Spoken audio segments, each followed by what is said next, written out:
Hello everyone, welcome to my new video. आज की video में हम मैथमेटिकल रीजनिंग का एक न्यू टॉपिक लेकर आए हैं जो कि है अपना PYQ 26 जून 2025 में ही आया था। मतलब कि ये रीसेंट PYQ है। तो देखते हैं कि क्वेश्चन क्या पूछ रहा है। कहते हैं which of the following statement A to D are correct. अपने को ऑप्शन दे रखे हैं। ठीक है, ए में कह रखा है 5% of 25% of 1600 is 50। Then 0.15% of 33.5% of 10,000 is 5 and the C point is कि अगर इंटरेस्ट उसका अर्न करते हैं 15,000 पे 3 years के लिए एट ए सिंपल इंटरेस्ट जो कि उसे मिल रहा है 5400 आफ्टर 3 years, कहते कि क्या रेट ऑफ इंटरेस्ट तभी भी 12% होगा। और डी में क्या कह रहे हैं, कहते if X over 3 is equals to Y over 3 is equals to Z over 3, तो कहते क्या एक्स और वाई और जेड की रेशियो 2:3:7 आएगी। तो कहते ये कंफर्म करके हमें बताओ कि इन सारी की सारी इक्वेशंस में से कौन सी इक्वेशन करेक्ट आपको लगती है A to D के अंदर से।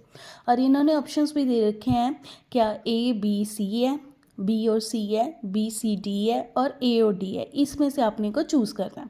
ठीक है, तो हम देखते हैं कि किस तरीके से सॉल्व होएगा। सबसे पहला ऑप्शन क्या कह रखे हैं कि 5% ऑफ 25% ऑफ 1600 इज़ 50। मतलब कि 1600 का अपने को पहले 25% करना है और उसका जो 5% करना है। ठीक है, और क्या आंसर आएगा 50 आना चाहिए, तभी ये स्टेटमेंट करेक्ट होएगी। ठीक है, तो देखते हैं 1600 का 25% और 5% करेंगे। देखो 25 4 जा 100 होता है, ये 4 से कट जाएगा। उसके बाद 4 4 जा 16 होता है, तो यहाँ पे 400 आ जाएगा।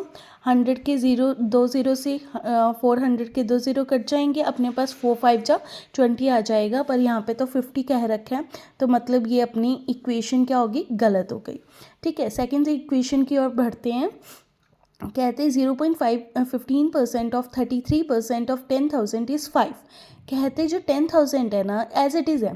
ठीक है, 10,000 का 33% और उसका भी 15% कहते 5 आता है।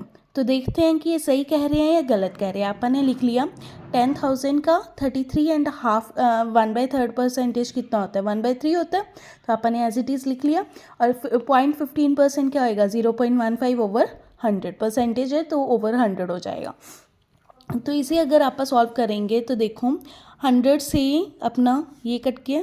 ठीक है, यहाँ पे अपना क्या आ जाएगा, 0.15 को अगर हटाएंगे तो यहाँ पे 2 ज़ीरोज़ आ जाएंगी। ये 2 ज़ीरो से ये वाली 2 ज़ीरो कट गई अपनी। ठीक है, अपने पास क्या रहा 3 5 जा 15, तो 5 अपने पास आंसर आ गया था। और यहाँ पे भी अपने को 5 कह रखे है, तो ये स्टेटमेंट करेक्ट हो जाएगी। नेक्स्ट स्टेटमेंट की ओर जाते हैं। कहते कि अगर इंटरेस्ट अर्न करेंगे 15,000 पे 3 इयर्स के लिए सिंपल इंटरेस्ट अर्न कर रहे हैं तो 5400 आएगा। और कहते क्या रेट ऑफ इंटरेस्ट भी अपना 12% होगा।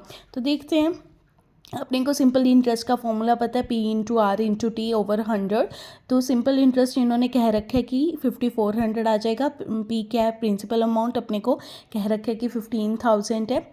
रेट ऑफ इंटरेस्ट अभी अपने को फाइंड आउट करना है, तभी एश्योरेंस होएगी कि सही है या गलत है।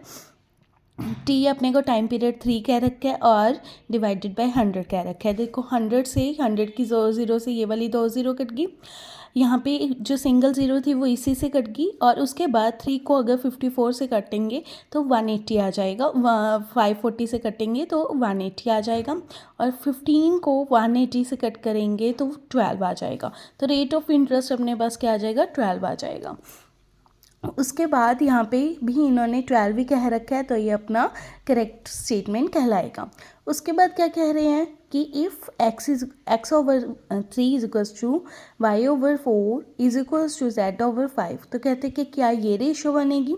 वैसे देखा जा रहा है कि यहाँ पे 7 की तो कोई बात नहीं कर रखी। अगर आप सीधा देखें तो ये स्टेटमेंट गलत होएगी। फिर भी अगर प्रूव करने पे आए हैं तो आप डिटेल में समझे तो देखते हैं कि कैसे हो सकता है। अपन ने ये सब कुछ एज पर द क्वेश्चन लिख लिया और 1 की इक्वल लिख दिया, जिसे आप कह रहे हैं कि अज्यूम करके चल रहे हैं आप। ठीक है, उसके बाद क्या करेंगे, x over 3 is equals to 1 ठीक है। तो क्या आ जाएगा, x इज इक्वल्स टू 3 के इक्वल आ जाएगा, y/4 इक्वल्स टू 1 करेंगे तो y 4 के इक्वल आ जाएगा जब क्रॉस मल्टीप्लाई करेंगे, और z/5 इज इक्वल्स टू 1 करेंगे तो z की वैल्यू 5 आ जाएगी। तो रेशो क्या बनी, 3/4/5 बन गई। और यहाँ पे क्या रेशो बता रखी है, 2/3/7 कह रखी है।